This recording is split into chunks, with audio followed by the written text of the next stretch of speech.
కానీ bus stand మొహాన ఏ bus ఎప్పుడు వస్తుందో ఏదో అర్థమవుతలేదు బిడ్డ. ఎక్కడ ఎవడు కనబడకపోయా, ఏ కుక్క ఎవడు కనబడతలేడు. అమ్మకి మంచిగా ఉన్నాడు.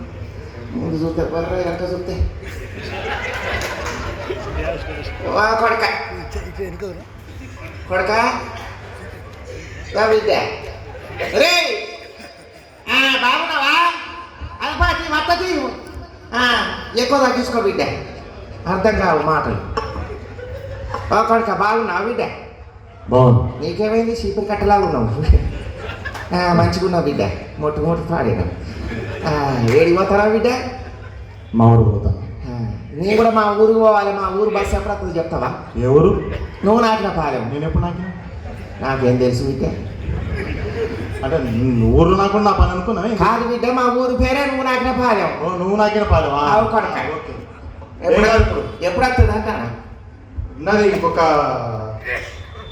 10 అవుతుంది కదా, 10:30కు ఉన్నది. దానికంటే ముందే లేవా బిడ్డ? దానికన్నా ముందా? ముందేం లేవు. లేవా? లేవు.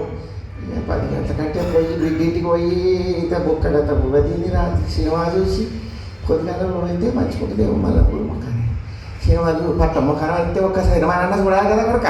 చూడు. రేపు ఎప్పుడున్నది బిడ్డ బస్సు? రేపా? అంటే వాళ్ళంతా బస్ స్టాండ్ అంటాం ఏంది? లేదు మా ఏదో మరి ఏదో ఎక్కడ పోతా కదా రామ మొఖానికి వాళ్ళు. రేపు కాదు, రాత్రి 10:30కి ఉన్నది.